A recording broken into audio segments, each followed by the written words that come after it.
अच्छा बेटा जी, unit number 9 की आज हम पढ़ेंगे एक्सरसाइज नंबर 9.2। 9.2 में बिल्कुल वही कंसेप्ट है जो हमने पहले 9.1 में पढ़ा है। क्वेश्चन इसका है जी आपके पास, show whether the points with vertices 5 -2 5 4 and -4 1 are vertices of equilateral triangle और एन आइसोसेलेस ट्रायंगल।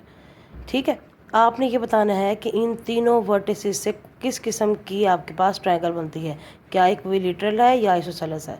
इसके लिए सोल्यूशन देखते हैं। सबसे पहले ना आप इसका ग्राफ बनाएंगे। ये क्वेश्चन ही आपका तब करेक्ट होगा जब आप ज़रा जज कर लेंगे कि आपके पास पॉइंट्स किस तरह के बन रहे हैं।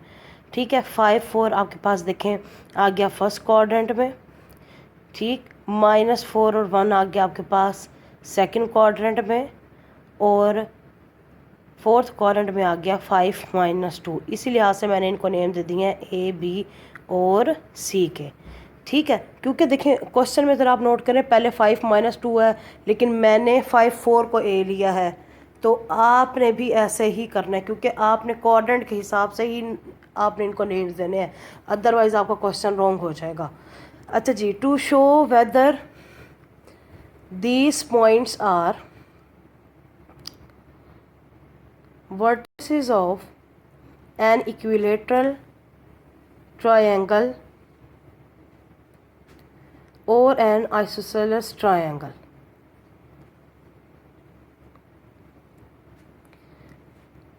We will find the length of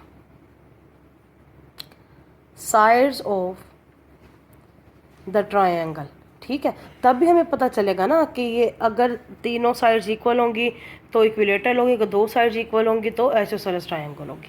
तो इस पर्पस के लिए हम जो है पहले लेंथ फाइंड करेंगे बाय यूजिंग डिस्टेंस फार्मूला। मैंने आपको कल भी बताया था कि डिस्टेंस फार्मूला में जो हम डी मेंशन करते हैं उसको हम लेंथ फाइंड करने के लिए भी यूज़ करते हैं। आज हम वही काम करेंगे।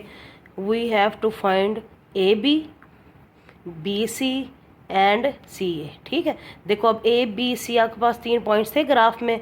अभी मैं आपको लाइन लगा के शो करती हूँ कि ए बी आपके पास जो डिस्टेंस बन रहा है ये आपके पास एक लेंथ हो जाएगी ए बी। ठीक है, और फिर दूसरी हो जाएगी बी सी, और फिर हो जाएगी आपके पास क्या, सी ए को ए सी भी लिख सकते हैं, इससे कोई फ़र्क नहीं पड़ता। बस हमने ख्याल ये रखा है कि आप इसको क्लॉकवाइज लेके जा रहे हैं कि anti clockwise, it's up to you. अच्छा जी, अब नेक्स्ट देखें, आपको यहाँ तक क्वेश्चन क्लियर है। अब ए बी देखें, ये लेंथ है, बी सी लेंथ है और ये सी ए लेंथ है। आपने इन तीनों लेंथ्स की मेजरमेंट्स फाइंड करनी है बाय यूजिंग डिस्टेंस फार्मूला। पहले हम फाइंड करते हैं A B. For A B वही डिस्टेंस फार्मूला आप यूज़ करेंगे।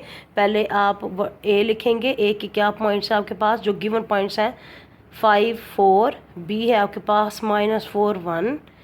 ठीक है, इसमें ये x1 हो गया, ये y1 हो गया, और b में ये x2 हो गया और ये y2 हो गया। यहाँ पे आप बता देंगे x1 क्या है आपके पास 5, y1 क्या है 4 और x2 क्या है जी -4 और y2 क्या है 1। ठीक है, अब आप डिस्टेंस फार्मूला यूज़ करेंगे by using distance formula. Distance formula को आप लिखेंगे वही है जो हम पहले पढ़ते रहे हैं, d is equal to square root of absolute value square of X square minus x1 plus absolute value square of y2 minus y1। And you know this very well, d is always greater than 0 क्योंकि ये positive होता है। ठीक है, और A B की length किसके equal होगी, x2 की जगह आप -4 लिख देंगे और माइनस के साइन के बाद x1 की जगह पे क्या आ जाएगा आपके पास 5। सिमिलरली y2 की वैल्यू पुट करेंगे, y1 की वैल्यू पुट करेंगे। सिमिलरली वही जो हम 2 दिनों से कर रहे हैं क्वेश्चन, वही तरीका आपने फॉलो करना है और आपने इसको सॉल्व करके फाइंड कर लेनी है length. Length of A B क्या होगी, square root of 81 plus 9 is equal to square root 90, और वो स्क्वायर रूट 90 किसके इक्वल होता है, अप्रॉक्सीमेटली इक्वल टू 9.5 हो जाता है। ठीक है, ये तो था हमारे पास ए बी की लेंथ आ गई। अब हम फाइंड करते हैं length of B C. Length of B C का मतलब क्या है कि distance between B and C. तो पहले आप वर्टिसेस बी लिखें, सी लिखें, x1 y1 शो करें, फिर सी में भी x2y2 शो करें। इस तरह लाजमी कर लें ताकि आपसे मिस्टेक ना हो जब आप पॉइंट्स में वैल्यूज़ पुट करेंगे। ठीक है, यहाँ पे देख लें अब आप, x1 आपका क्या हो गया -4, y1 क्या हो गया 1, x2 क्या है जी 5 और y2 क्या है आपके पास -2 है। ठीक है बेटे। अच्छा, इसके बाद आपने क्या करना है, आपने वैसे ही डिस्टेंस फार्मूला यूज़ करना है, डिस्टेंस फार्मूले को लिखना है। डिस्टेंस फार्मूला लिखने के बाद आपने क्या करना है जी, y2 - y1 होल स्क्वायर, ये डिस्टेंस फार्मूला देखें लिखा जा रहा है। और d इज़ ग्रेटर दैन 0 लिखना बहुत ज़रूरी है, अदरवाइज़ आपके मार्क्स डिडक्ट हो जाएंगे। ठीक है। अच्छा जी, अब x2 की जगह वैल्यू डाल दी, x1 की जगह वैल्यू डाल दी, y2 की जगह वैल्यू डाल दी आपने, और y1 की भी वैल्यू आपने पुट कर दी। पुट करने के बाद 5 माइनस प्लस 4, तो ये हो गया 9, और -2 - 1 आपके पास क्या हो गया -3। इसको सॉल्व करेंगे, ये आएगा √90, और बी सी की लेंथ भी क्या है आपके पास 9.5 है। ठीक है। अब आपने सिमिलरली यही मेथड यूज़ करना है, ये आप खुद करेंगे, मैं आपको यहाँ पे डिटेल इसकी सारी नहीं बताऊंगी, पिछले वाला ही मेथड है सारा। और जब आप इसको फाइंड करेंगे CA को, तो CA आपके पास आएगा √36। और अच्छा बेटा, इसमें गलती से ना ये PQ लिखा गया है, आप इसमें CA कर लेंगे। ठीक है, PQ जहाँ पे PQ लिखा गया ना, तो इसे आप रिप्लेस कर देंगे CA से। ठीक है, तो ये CA आपके पास किसके इक्वल आ जाएगा, 6 के इक्वल आ जाएगा। ठीक है,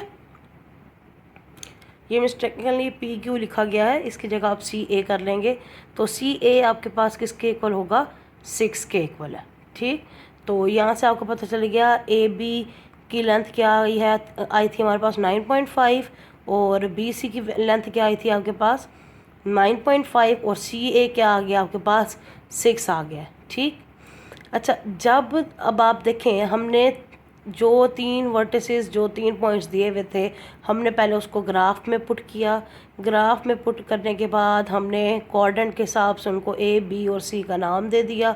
A, B, C का नाम देने के बाद हमने इनकी लेंथ्स फाइंड कर ली, क्योंकि हमने ये देखना था कि ट्रायंगल जो है वो इक्विलेटरल है या आइसोसेलेस। ठीक है, उसमें हमने ये देखा कि क्या, since we have length of AB is equal to 9.5, length of BC is equal to 9.5, and length of CA is equal to 6. So lengths of two sides are equal. ऐसे ही है ना, देखो AB और BC जो है वो दोनों equal हैं, लेकिन CA इक्वल नहीं है इन दोनों के। तो इसका मतलब क्या हुआ, so length of two sides of a triangle are equal, hence given points are the vertices of an isosceles triangle. ठीक है बेटा।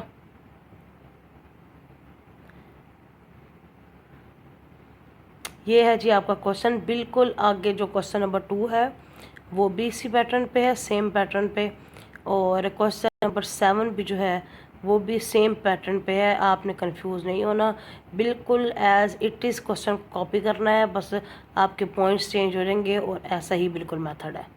ठीक है, तो आपका होमवर्क है क्वेश्चन नंबर 2 और